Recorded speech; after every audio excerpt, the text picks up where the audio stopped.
pessoal, tudo certo com vocês? Bom, como vocês podem ver, né, estou em um lugar diferente. Eu já estive nesse lugar aqui, né, aqui atrás de mim é o Paço Imperial, né. Eu estou participando hoje de um passeio da faculdade. A gente vai fazer o circuito do Rio Antigo, aí pela BR-7, se eu não me engano, FRJ. E aí eu vou participar desse passeio e vou gravar um pouquinho pra vocês, né, porque é um circuito que eu nunca fiz, tá ligado? Apesar de conhecer bem o Rio de Janeiro, conhecer um pouco da história dele, mas é sempre bom aprender um pouquinho e vou levar vocês comigo. Espero que vocês gostem.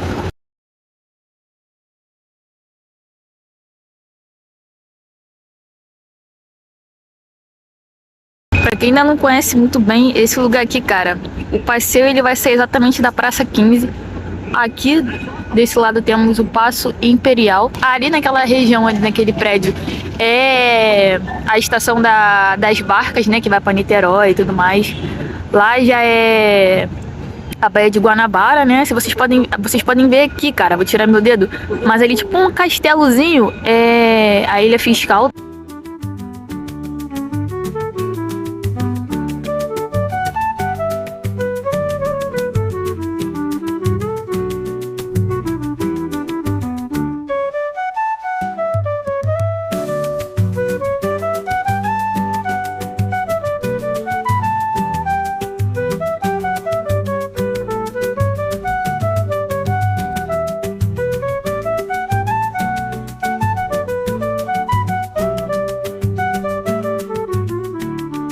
Tem um provérbio que diz que enquanto os leões não aprenderem a fazer sua própria história, as histórias sempre exaltarão os caçadores, né?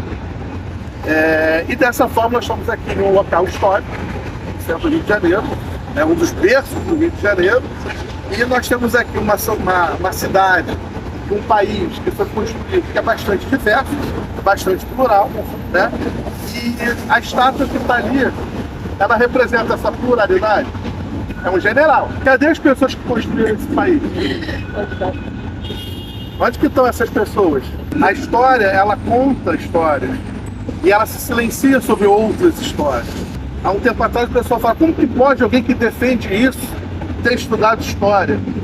A gente estudava muito isso. Eu costumava dizer o seguinte, não, ela estudou história sim. Só que ela estudou história como é ensinado na escola. É a história dos grandes generais, como o general Osório, né? É a história do Duque de Caxias, é a história do Dom Pedro I, Dom Pedro II.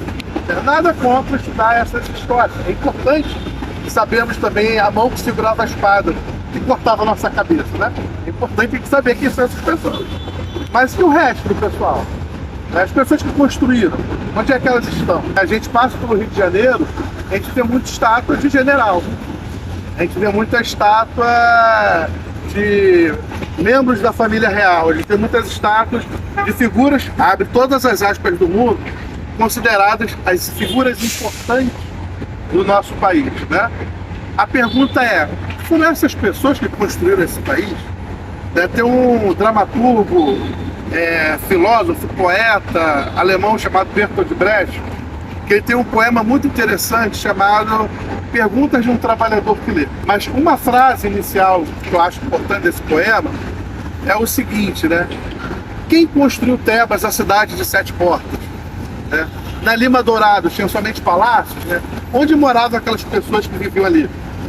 As pessoas que trabalhavam ali, onde elas moravam? Né? Quem ergueu o monumento ao general Osório? Será que foram outros generais que fizeram essa estátua? Que carregaram essas pedras? E colocar essas pedras aqui? Eu confesso que eu tenho muitas dúvidas, né? E eu acho que uma coisa que nós podemos carregar dessa nossa conversa são dúvidas. Às vezes uma boa pergunta, uma boa dúvida vale mais do que dúvidas de certezas que são passadas para nós o tempo todo. Nós estamos aqui em um local que dá para nós começarmos a pensar um pouquinho assim, sobre essa nossa história, né? E aí eu faço uma pergunta para vocês. Quando que vocês acham que o Brasil nasceu? Quando começa o Brasil? 1500? Antes das imigrações, com a chegada dos povos que já estavam? Todos esses debates, do meu ponto de vista, são complementares. Né? São formas de nós construirmos uma identidade que é plural. Nossa identidade justamente é essa. O que é um país? É o povo que ali habita? Ou é o nome e a bandeira, a Constituição? O que é a cultura? É o idioma? São as religiões, são as práticas? O que é um país? Ou seja, por isso são várias respostas que se complementam. Nós conhecemos a Inconfidência Mineira, né, do Tiradentes, a Conjuração Baiana, né, e várias outras rebeliões, e a Inconfidência Carioca. Vocês conhecem a Inconfidência Carioca? Ela foi articulada aqui, ó, atrás do Arco do Pérez, né? Era uma sociedade literária, a Inconfidência Carioca. Eles se reuniam para discutir textos de poesia, de filosofia, textos de ciência, né? Só que no meio daqueles encontros deles, eles começavam também a discutir textos inspirados no iluminismo, começaram a estudar textos que questionavam a maneira como a sociedade carioca estava organizada, e a partir disso eles começaram a conspirar também contra o poder central. Ou seja, aqui, ó, do lado do poder central aconteceram as primeiras reuniões dessa sociedade literária que depois viria a se tornar a Inconfidência Carioca. Bem aqui em frente, um poder e um contrapoder, né? Isso faz parte um pouco dessa complexidade que é o Rio de Janeiro, né? Você tem o oficial, né, os oficiosos no entorno e a tentativa de subversão um pouco à frente. A Inconfidência Carioca não deu certo, né? O Brasil não se tornou independente no final ali de 1700, né? Pelo contrário, você alongou um pouco mais a sintonia, né? Mas essas ideias da Inconfidência Carioca ajudou a criar, né, outras formas de se questionar também o poder do Rio. E depois de uma devassa que prendeu os líderes da conspiração carioca, né, outros clubes literários similares também foram sendo criados no Rio de Janeiro, sempre com essa ideia, né, de subverter, né, a ordem da sociedade. O Rio de Janeiro, ao mesmo tempo, era apenas uma sede administrativa para o Império Internacional. De certa forma, em dado momento, ele passa a ser a sede desse império. E aí você tem que fazer mudanças, né? Não dá para trazer a família real portuguesa e eles viverem onde nós, os súditos, vivíamos, né? Você tem que arrumar um pouco a casa, né? Aquela questão, não, o gato chegou, estava para sair da mesa, né? Ou seja, nós temos que preparar o Rio de Janeiro para os portugueses chegarem, né? Só que eles chegaram aqui, não tinha casa para todo mundo. Essa história, possivelmente, vocês conhecem de maneira bastante caricata, né? Que é o príncipe regente, né? Que é o Conde da Rua, né? Que os portugueses foram ocupando as casas aqui da região central e foram sendo postos para fora de casa, né? As pessoas que tinham as casas melhores, digamos assim, que eram as casas que passaram a ser ocupadas. Todo esse arco aqui, toda essa parte aqui do céu e as antigas ruas aqui no entorno foram demolidas, e nós vamos conversar sobre isso também. Faz parte desse roteiro, que é qual? Adequar o Rio de Janeiro para os portugueses, né? Ah, mas não tinha portugueses no Rio de Janeiro? Tinha muito português, né? Mas só que esses agora estão chegando com a família real. Eram pessoas ligadas à corte, eram pessoas, abre aspas, importantes para as intenções de Portugal, para a administração de Portugal, né? E são as pessoas que começam, digamos assim, a dar forma à oficialidade do Rio de Janeiro. Uma questão importante sobre isso: uma cidade, uma sociedade como a nossa, né, que é uma colônia, que é colonizada, que é subalternizada de fora para dentro, né, ela nasce justamente, digamos assim, para além das contradições nossas aqui no Brasil.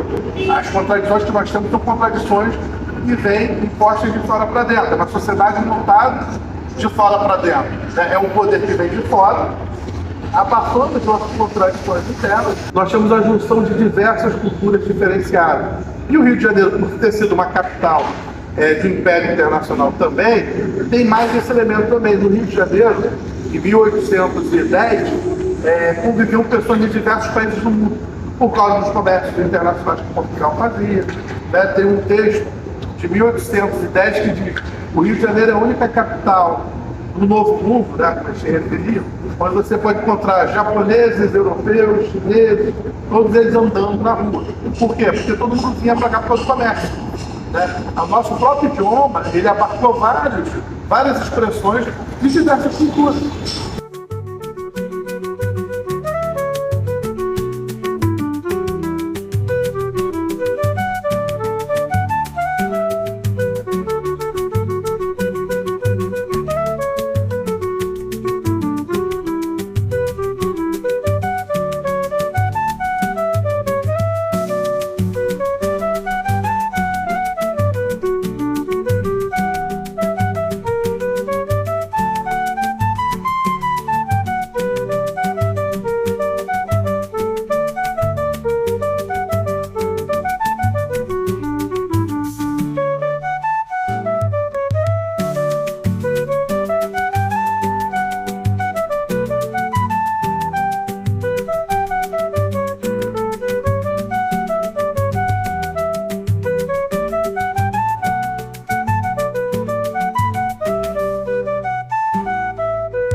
questionou até pouco tempo atrás a Assembleia Legislativa do Rio de Janeiro, né? Até muito pouco tempo atrás mesmo. Né? Tem toda aquela questão, pô, mas a congelação mineira era um troço assim, da elite para elite, né? Não tinha tanta importância, a pauta recuada. Todos esses debates são bastante pertinentes, são vários, acho que devem ser feitos, inclusive. Né? Aí fala, pô, mas o Tiradentes então morreu só porque ele era. Não pode dar expressões. Só porque ele era o mais fugido do grupo, né? Assim, se foi por isso que ele morreu, aumenta mais minha admiração dele, porque ele era o mais ferrado do grupo, né? E foi o que pagou o preço mais alto, né? Mas a Inconfidência Mineira, ou Conjuração Mineira, ela está muito atrelada ao momento final ali do século XVIII, início do século XIX.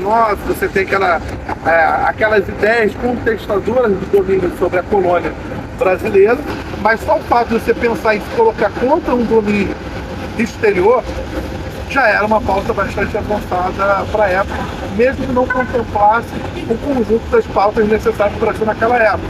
Né? Mas o Tiradentes, ele acaba, de certa forma, vindo a ser preso, né, transferido aqui para o Rio de Janeiro. Ele era um militar, né, ele era um alférez, foi focado na Praça Tiradentes, né, e esquartejado. A cabeça dele foi posta de um balde de sal para ser mandado para Portugal, se não me engano, ou para Vila Rica, agora não sei o destino da cabeça dele, mas os membros dele foram espalhados. Foi excomungado da igreja. E foi excomungado da igreja. As gerações dele, umas 3 gerações adiante, foram excomungadas da religião. Eu lembro quando eu vi isso na Tiradentes. Então, assim, a chamada devassa sobre a vida dele, né? Devassa moral. Não só destruir a pessoa fisicamente, caso ele fisicamente bem mesmo, né? Enfoca ele esquarteja, né? Só fala, dá mais um tiro pra ver se tá morto mesmo. Assim, uma coisa bem, bem cruel, né? Como também o nome da pessoa, ou seja, nem o nome da pessoa pode sobreviver. Né? A figura do Tiradentes ela só vai ser resgatada na historiografia da transição para a República. Só com a República que começa a se trabalhar a imagem de Tiradentes como um herói nacional. Porque até então o Tiradentes era uma figura que estava lá, todo mundo sabia da Inconfidência Mineira. Mas era algo, digamos assim, menor na história do Brasil. Como todas as rebeliões foram algo tido como coisas pequenas no Brasil para passar o mito do brasileiro cordial, pacífico. Né? Aqui não tem rebelião, aqui não tem nada. Aqui é um povo festeiro, alegre, né? Não, tem muita rebelião, teve muita luta na história do Brasil. Sempre teve. A questão é que as coisas são resolvidas no Brasil de forma palaciana, né? Ou seja, dentro dos palácios, né? E aí o povo, a famosa frase, façamos antes que o povo a faça, entendeu? É isso, a história do Brasil tem muito esse elemento, porque foi a via de construção do poder político no Brasil. E aí tem aquelas imagens todas que você tem, né? O hino da República, ele ao mesmo tempo que ele trabalha muito essa questão da identidade de um país novo, né? Tentando mesclar elementos da Marselhesa, né? Coisas assim no hino, mas também tem um outro elemento que é muito forte na história do Brasil, né, que é a negação da sua própria história. Mas no trecho do hino da República ele fala, né, algo assim, né, como que se pode imaginar que em um país como esse teve escravidão. Não é negando que teve escravidão que nós vamos resolver o problema, não, pelo contrário. É lembrando que teve escravidão aqui que nós vamos conseguir começar a tentar avançar uma reparação sobre essa fase da história do Brasil, né? Porque assim, Portugal reconheceu o papel deles no genocídio da população negra com a escravidão, né? Mas vamos lembrar que o Brasil está independente desde 22, 66 anos de Brasil. Quando nós vamos reconhecer a participação do Brasil no genocídio?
aqui foi o final da...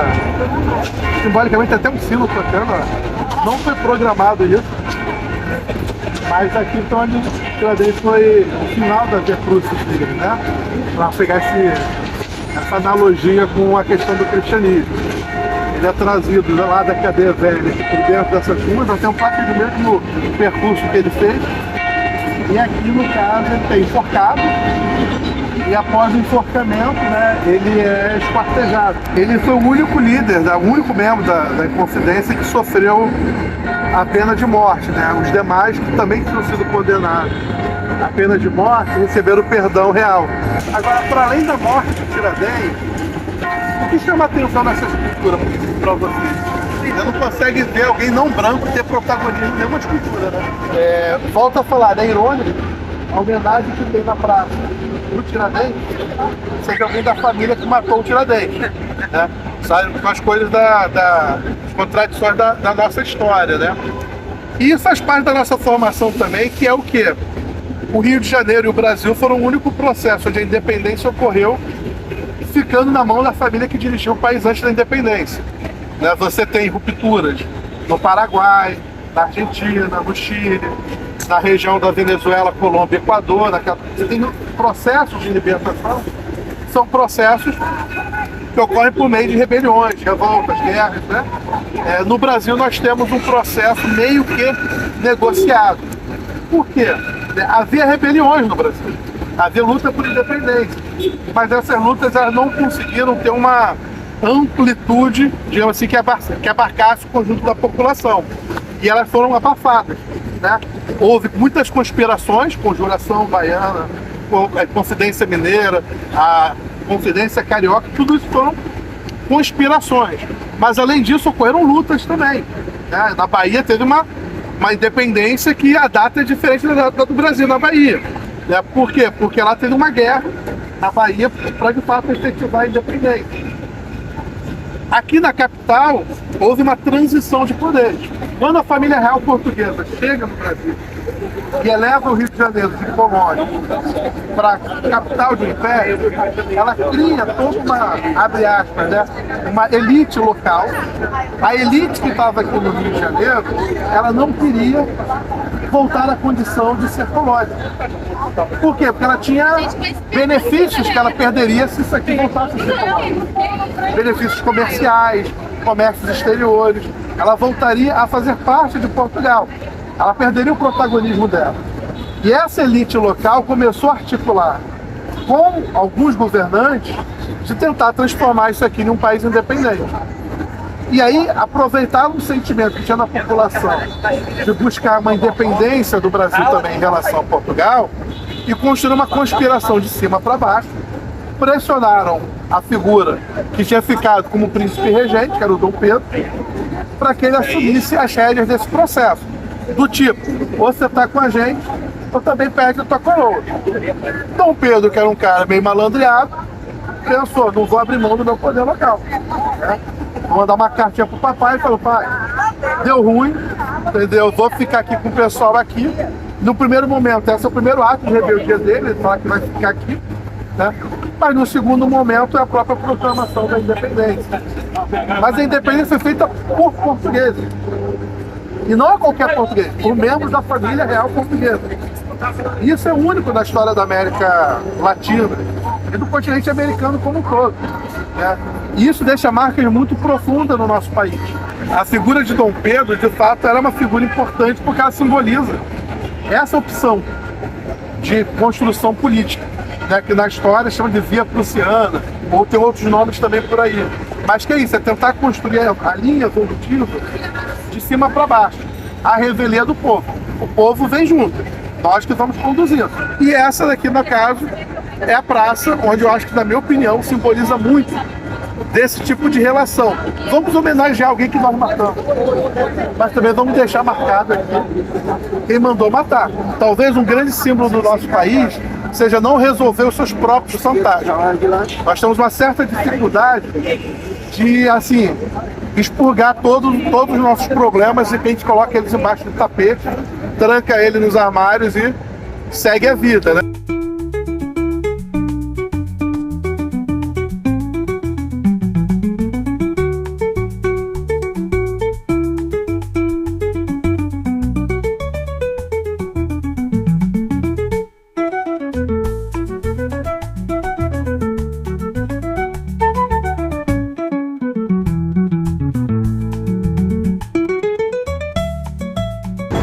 nós estamos saindo do século XIX, entrando no século XX, né, o Rio de Janeiro já era uma capital, digamos assim, bastante pulsante, né, para os padrões da América Latina na época, e você tinha muitas visitas internacionais aqui.